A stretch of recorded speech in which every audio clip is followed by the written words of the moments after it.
Bapak, Ibu, dan saudaraku yang terkasih di dalam Tuhan Yesus, para katekis yang saya hormati. Sharing saya hari ini didasarkan pada Injil Markus bab 3 ayat 1 sampai dengan 6. Judul perikopnya adalah manakah yang diperbolehkan pada hari Sabat? Menyelamatkan nyawa orang atau membunuhnya? Sangat luar biasa bagi sebuah bangsa Israel yang sudah memberikan harinya untuk Tuhan, untuk memberikan harinya untuk Allah.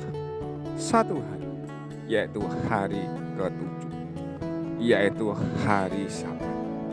Ini terdapat pada perintah Allah. Salah satunya yaitu kuduskanlah hari Tuhan. Kuduskanlah hari Tuhan, yaitu hari yang ke-7. Ini terdapat pada kitab Taurat. Ribuan tahun sebelum Masehi, mereka bangsa itu sudah melakukan atau menerapkan apa yang disebut hari Sabat. Lalu sampai pada zaman Tuhan Yesus, mereka pun masih tetap menggunakan atau memakai atau apa istilahnya, tetap pada kesepakatan mereka bahwa hari ke-7 adalah hari Sabat, hari pengudusan. Bapak, Ibu, dan saudaraku yang terkasih di dalam Tuhan Yesus, para katekis yang saya hormati, ada di antara mereka yang dengan keras menjaga hari Sabat itu, yaitu orang-orang Farisi. Dan hari ini kita juga mengkaitkannya dengan orang-orang Herodian, orang-orangnya Herodes. Bapak, Ibu, dan saudaraku yang terkasih dalam Tuhan Yesus, ketika kekristenan muncul, lalu hari Sabat itu bergeser ke dalam hari Minggu.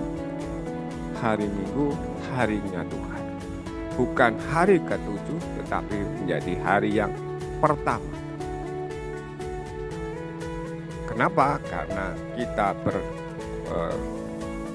bertumpu pada kebangkitan Tuhan, yaitu pada hari yang pertama.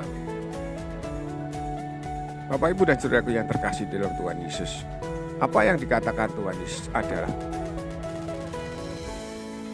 apa yang dilakukan, apa yang seharusnya dilakukan, apa yang sebaiknya dilakukan. Untuk lebih jelasnya, mari kita dengarkan terlebih dahulu Injil hari ini supaya kita lebih kontekstual, lebih jelas apa yang sedang dibicarakan di sana. Inilah Injil suci menurut Markus. Pada suatu hari Sabat, Yesus masuk ke rumah ibadat. Di situ ada seorang yang mati sebelah tangannya. Orang-orang Farisi mengamat-amati Yesus kalau ia menyembuhkan orang itu pada hari Sabat, supaya mereka dapat mempersalahkan dia. Kata Yesus kepada orang yang mati sebelah tangannya itu, "Mari berdirilah di tengah. Mari berdirilah di tengah."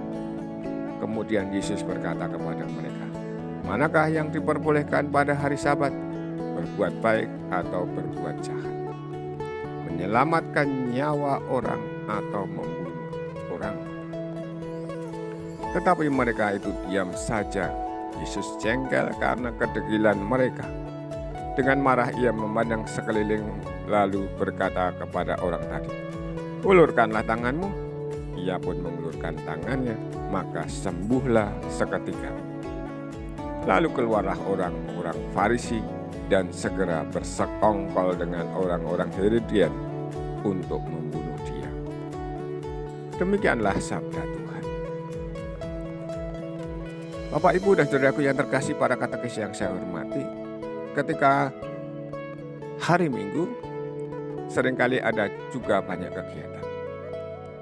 Lalu kegiatan beribadah itu menjadi alasan pokok bagi kita.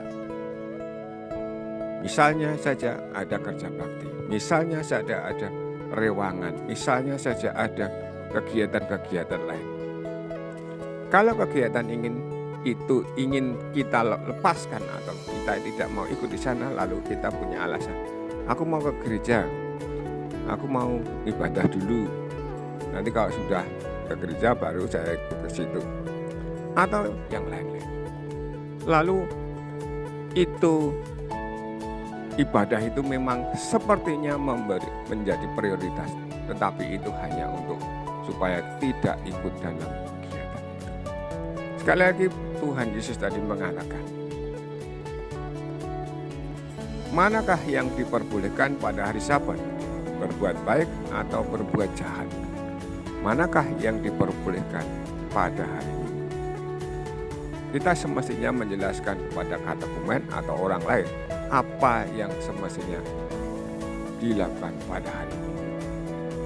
Selain ibadah, selain menguduskan Tuhan, selain untuk kepentingan pribadi kita. Tentu saja ada kerja bakti, tentu saja ada kegiatan-kegiatan bersama, tentu saja ada misalnya ada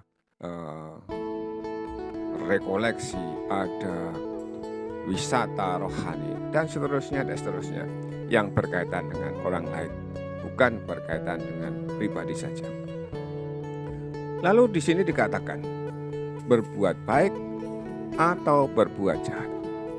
Seringkali kalau ada hal-hal yang perlu kita bantu kepada orang lain, lalu kita mengatakan, wah seharusnya saya ke gereja malah ini.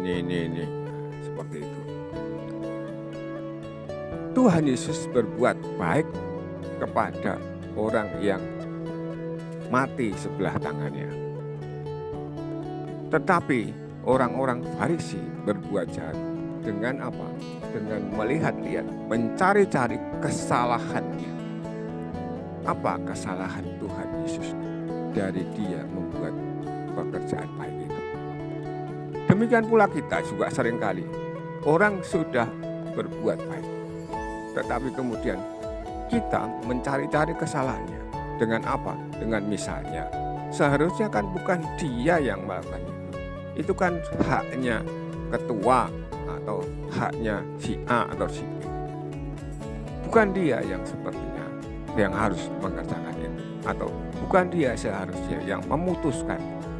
Itu yang biasa kita cari-cari kesalahannya. Lalu menyelamatkan nyawa orang atau membunuh orang. Tuhan Yesus menyelamatkan orang yang lumpuh sebelah tangannya tadi. Dari mana kita tahu bahwa si lumpuh tangannya itu mematuhi apa yang dikatakan Tuhan Yesus. Datang ke tengah, mengulurkan tangan.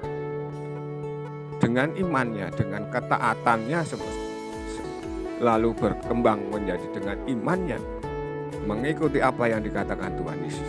Ia kemudian langsung sembuh. Tetapi apa yang dilakukan oleh orang Farisi? Orang Farisi bersekongkol untuk membunuh. Bersekongkol dengan orang-orang Herodes, orang-orang Herodian. Bersekongkol ingin membunuh Tuhan Yesus. Di sini saya akan lebih mengatakan bahwa perbuatan baik itu lalu tertutup dengan peraturan. Perbuatan baik itu tertutup oleh sesuatu yang senyatanya harusnya dilepaskan, yaitu misalnya kedisiplinan, ketaatan kaku, dan seterusnya. Kita bisa lihat di gereja, bisa juga melihatnya di dalam masyarakat. Semoga kita semua bisa sekali lagi memahami manakah yang diperbolehkan pada hari Sabat. Apa yang kita harus lakukan? Manakah yang diperbolehkan pada hari Minggu? Amin. Berkah.